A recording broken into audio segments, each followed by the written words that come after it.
Bible reading today comes from the Gospel of Luke, chapter 16, and we're going to be reading verses 1 to 15. Jesus told his disciples there was a rich man whose manager was accused of wasting his possessions. So he called him in and asked him, "What is this I hear about you? Give an account of your management, because you cannot be a manager any longer." The manager said to himself, "What shall I do now? My master is taking away my job. I'm not strong enough to dig, and I'm ashamed to beg. I know what I'll do, so that when I lose my job here, people will welcome me into their houses." So he called in each one of his master's debtors. He asked the first, "How much do you owe my master?" 3,000 litres of olive oil, he replied.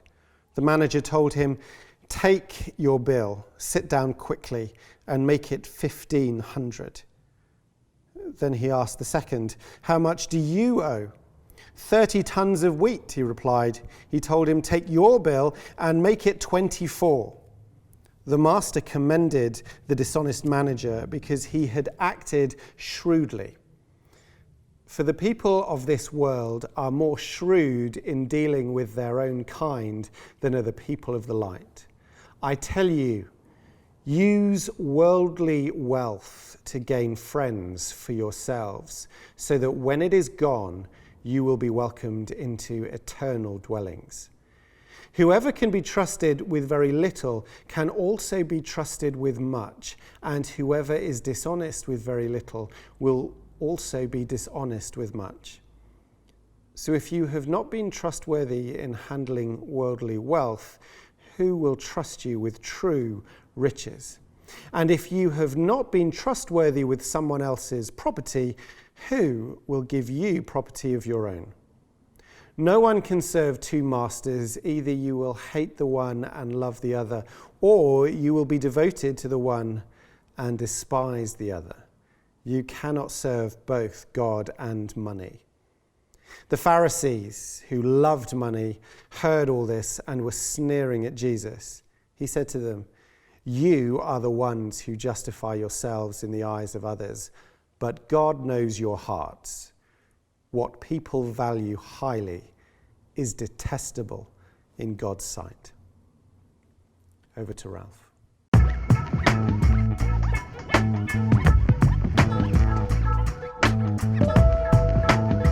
Well, it's great to be with you again, City Church and visitors tuning in online. Love your neighbour as yourself. Now that's a message I get. It makes sense, doesn't it? And I can see why Jesus told the parable of the Good Samaritan and said, "Go and do likewise." We should help those in need, shouldn't we? Now more than ever. But what on earth do we do with this one? Luke chapter 16, verses 1 to 13. Jesus tells the story of a crook. Verse 8 is about a dishonest, or more literally, an unrighteous manager who gets himself sacked and then hatches this cunning plan to receive a massive payout by writing off his master's debts. And Jesus says to his disciples, "Now go and do likewise." Makes you feel a bit uncomfortable, doesn't it? It should. Today is Partnership Sunday, the Sunday we dedicate each year to thinking about how we partner together for mission here in Manchester, throughout the Northwest and beyond. And this parable has a lot to say to us today. Notice that Jesus, he's telling it to his disciples, verse 1. He's just finished telling the parable of the lost son, which we looked at 2 weeks ago. And he had addressed that to the Pharisees and the tax collectors. But now he's moved his crosshairs and they are firmly fixed on his followers. This is directed to Christians. And I think he wants us to see 3 things from it this Partnership Sunday. Firstly, you're fired. We're introduced to 2 men in verse 1. There's the rich man. Now, he was fabulously wealthy. The value of his debts in verse 6 to 7 shows us that this man's money vaults, they were like Fort Knox. And rich people in the first century were usually rich because of family wealth that they'd inherited rather than because of their own hard work and business acumen. So it was normal for them to hire a manager to take care of their business affairs. That's the second man in our parable. Now, when you hear manager, don't think Emma Pinney. Emma does a great job looking after City Church's operations and keeping our finances in check. But she never has full control over the money. There are lots of safeguards in place, and she can only make payments if they're signed off by one of the other trustees. The money, it remains City Church's. It was very different with the sort of household manager described in this parable. Other translations have the word steward instead of manager, and I think that better captures the truth. This man, he would have had full ownership and control over all of his master's money and capital. He was his agent. He acted with his master's full authority. What this manager did was what his master did, and it was irrevocable. So this was an incredibly responsible position. And the master, he had to exercise extreme caution and judgment in appointing just the right person to the position. But he hadn't. Look at verse 1. The manager had been accused of wasting the master's possessions. It had become the talk of the town. The word used there is the same word that was translated squandered back in the parable of the lost son. So it's not like this manager had simply made an accounting error or two, messed up his spreadsheets. No, he'd blown the master's money. He'd squandered it. And so verse 2, he's summoned. The master is sat on his big leather chair, Alan Sugar style. He sticks out his bony finger and says, "You're fired." But instead of being stuck into a taxi and sent straight on home like on The Apprentice, the manager's given the rest of the day to sort out the books, to put them in order so that they're ready for the next person to take over. Now look at verse 3. The manager knows he's ruined. His reputation is in tatters. He's got more chance of winning the national lottery than of getting another manager's job in town. And there's no way he's going to work as a brickie. His hands are far too well manicured for that. And he's too proud to beg. So what's he going to do? Now, what I want us to see today is that all of us who are followers of Jesus are in a manager's position. We're stewards. Now, we don't tend to think of our lives like that. We convince ourselves that the things we possess are our own. The salary that lands in our bank account at the end of each month, that's our hard-earned cash. The degree certificate we lovingly hang on the wall, or more likely just stick away in a cupboard, that's the qualification that we earned. The house we live in, well, that's the result of the many years of paying mortgage payments. It's ours. But the Bible says something very different. It's all God's. And we are simply stewards. Now you might think, oh, well, yes, yeah, I know that, Ralph. That's why me and my family, me and my household, we always give thanks before meals. But do you? Do you really believe that you're just a steward? Tim Keller gives a really helpful diagnostic tool to help us test our hearts on this. How do you feel about the biblical concept of tithing? The principle that believers should give 10% of our income back to God. Now, I know that's an Old Testament concept tied to the temple, and so strictly speaking, it is not binding on New Testament Christians. But surely it's a good starting point, given the greater grace and generosity displayed in the New Testament.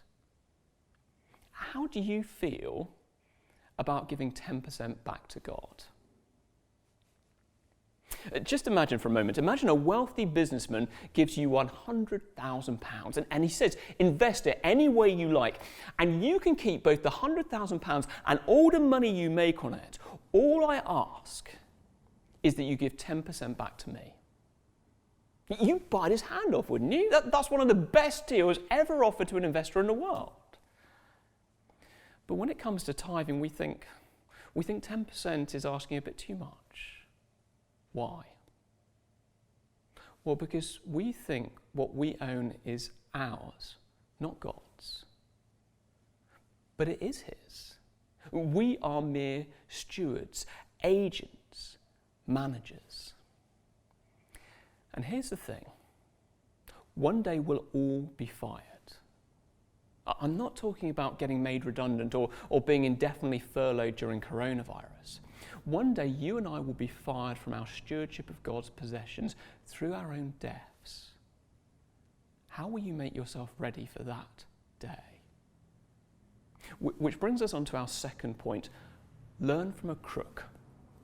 Verse 4, the manager hatches a plan, and it's a daring plan. In the hours he's got left before he has to hand over the books, he decides to do a rapid series of deals that will ensure the rich and the powerful of the town remain his friends for decades to come. He calls the first debtor in, verse 5, and he says, "How much do you owe?" Now that's an unnecessary question. Remember, he's the manager. He knows exactly how much this guy owes, but he wants the debtor to say it out loud so that he acknowledges how generous the manager is being.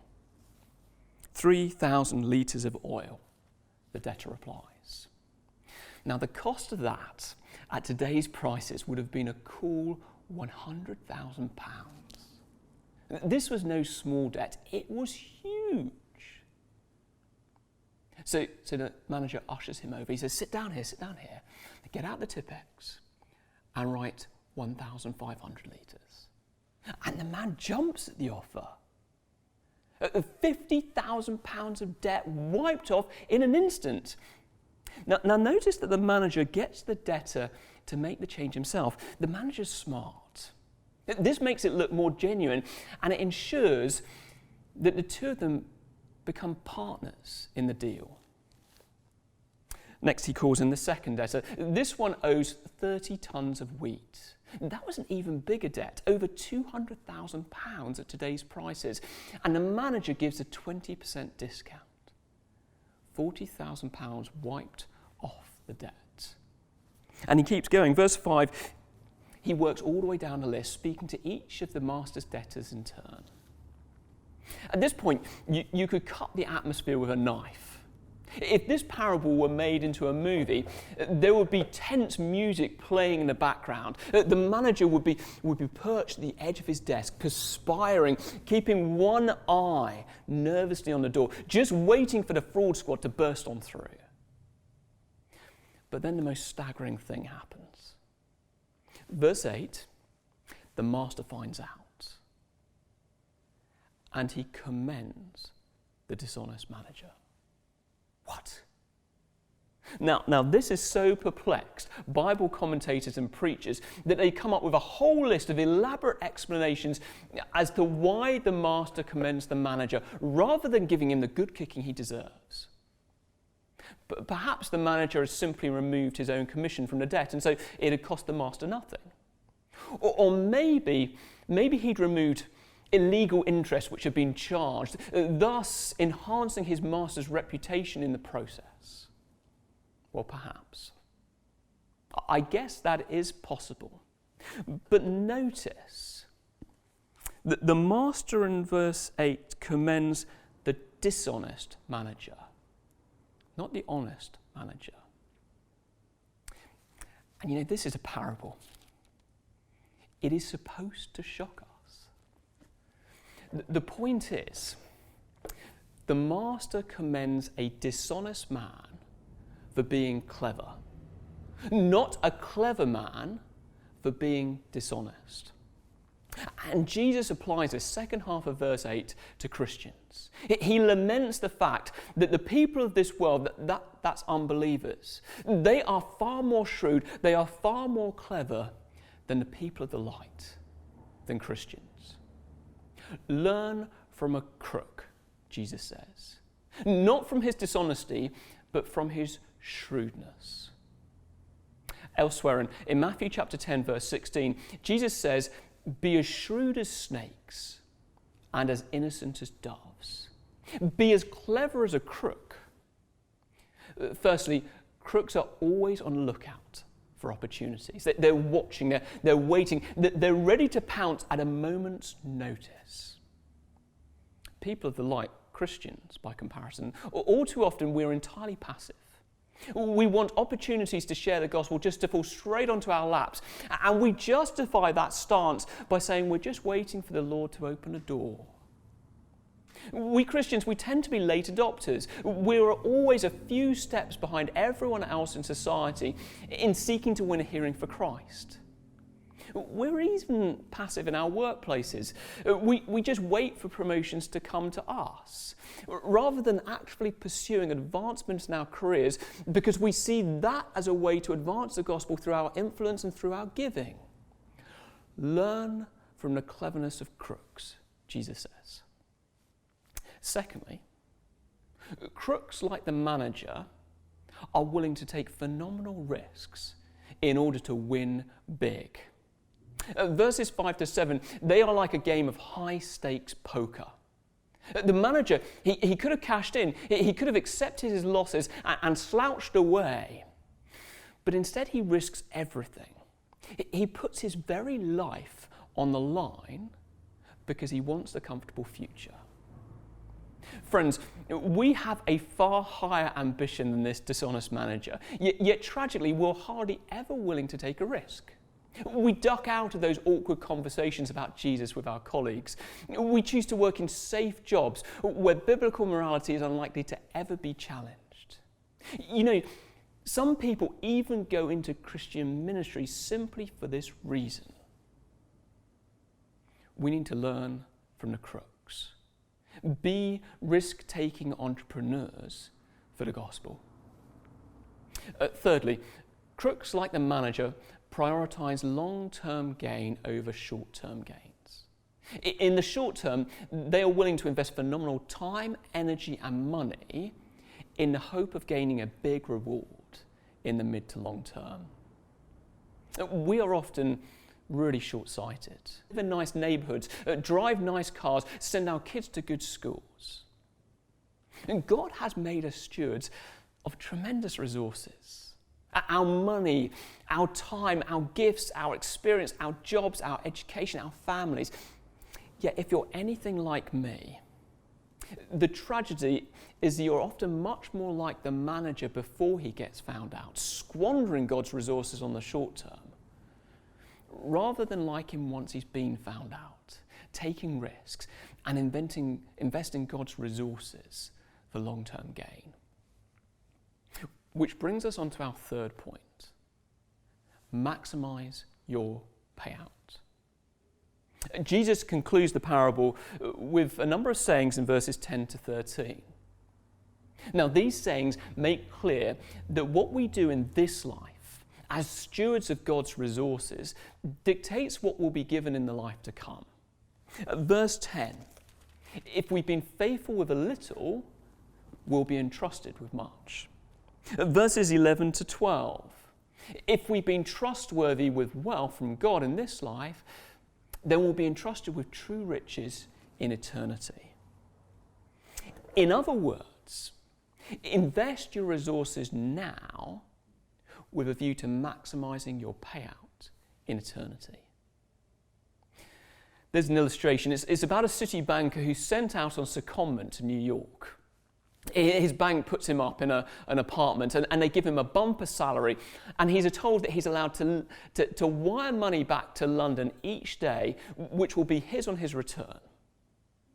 But here's the catch. Anything he buys in New York has to be left behind when he returns to London. How do you think that guy's going to live? How is he going to use his money?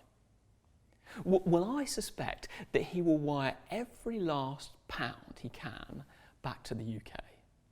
I suspect his apartment will be one of the sparsest apartments in New York, full of cheap IKEA furniture. Well, the same should be true for us. We should invest the resources that God has given us, not in earthly things like big houses and flash cars and top-of-the-range computers that we'll have to leave behind when we die, but in true riches that last on into eternity. Does that move you to give generously to the poor?